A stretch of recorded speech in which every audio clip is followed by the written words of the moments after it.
I'm from Sudbury, Ontario, and I've been dancing for almost 19 years all together. I started with like ballet and jazz and tap and stuff like that. Did those types of things for 15 years maybe, and then switched over to beagirling 3.5, almost 4 years ago now.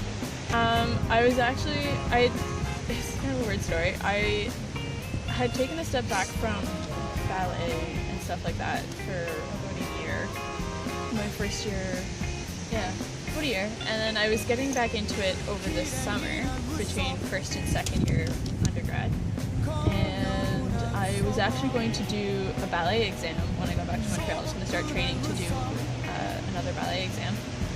Then realized that none of the ballet schools in Montreal were certified to teach the exam. Oh. But there was a street dance studio 2 blocks from where I was living. So it was literally just like, well, first class is free. Yeah. This looks fun. Oh, you just kind of went in there without much thinking. Yeah, just went in and then really, really liked it. So I kind of stuck with it and started learning more about the dance itself. And there was a place called Studio Sweatshop on Montreal. Ah, okay, Sweatshop. Yeah, so we go Feisty and Bounce. It's them. We used to run the studio, and then it unfortunately closed down. I heard about that. Anymore. But yeah, that's where I started. Sick. So it was just out of the blue, spontaneous. You just kind of went out there. Yeah, just for fun. And then the more I did it, the more I liked it. Yeah. So then I stuck with it. Yeah. Well, look at where you're at now. Yeah. It was something that I wanted to do. I wanted to battle. For someone like me, I work well when I have goals or like things to accomplish. So for me, I knew that this year I wanted to battle at some point. And then I found out that Ryan was just going to do a one-on-one B-girl battle. So I decided to enter, asked for advice from everybody in MSSD. Oh yeah. Spoke with Lynx about it as well. Sick. Yeah. So and she had encouraged me to do it as well, so I was like, alright, I'm gonna do it. So I went and I did it. Yeah, nice. She's very much, you can tell that she loves B-girl so much, and she just imparts that on her students and everyone else. Which is awesome. Yeah. Well, I think leading up to it, I was really nervous. So even like that day when I was ciphering out of the gym before the battle had started, I was really nervous. And then maybe right when they started the B-girl battle, I kind of stopped being nervous. Like, okay, it's gonna happen. It's gonna be fine. Don't fall. Just keep going. And then they called my name. And it was me and 2 other B-girls, Tina and Air Bear. So it was a 3-way.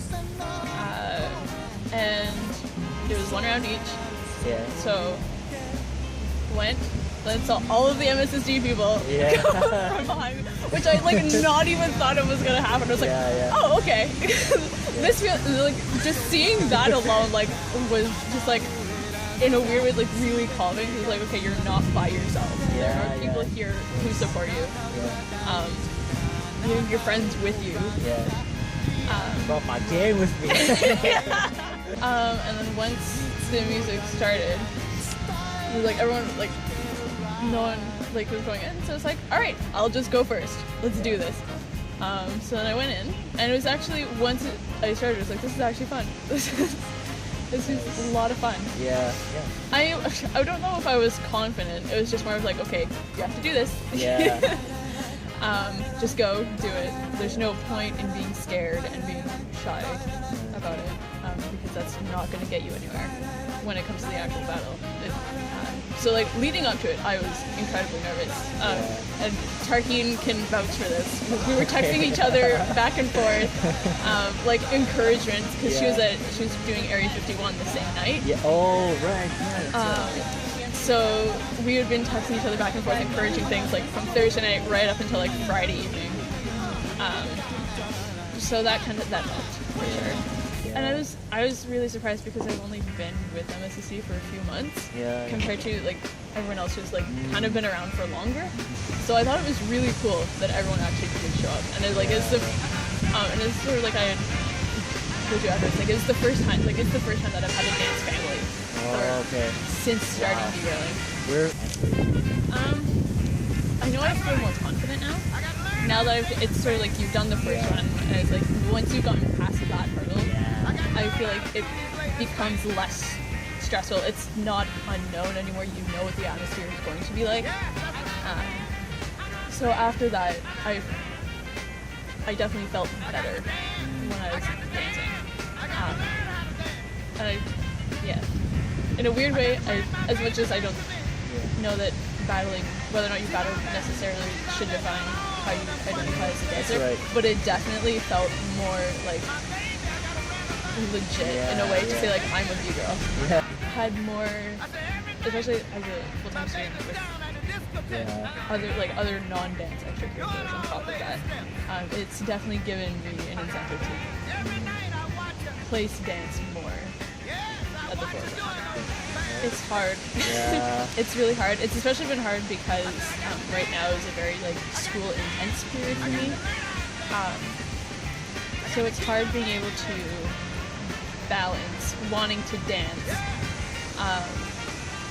like for hours every day while also acknowledging that I have finals coming up and I have assignments that I have to do. Oh no. And yeah. And I have to do well on those. Yeah. So it's definitely been giving me cause to think a little bit more about how I'm going to balance things in the future, especially in terms of school and dance, and how I can better balance the two out. Yeah. And it's supposed to be fun, right? Yeah. And like I think that's sort of something that I keep having to tell myself, especially during really busy periods. Like dance is supposed to be fun. It should you shouldn't stress. Day for them? Go for it. Challenge yourself. Don't stay in your comfort zone. If I had stayed in my comfort zone, I don't think I would have done B-girling. Because it's so different from everything else that I've done for like the previous 15 years. Work for it, but also like remember that it's fun. I remember that dance is supposed to be fun. Yeah.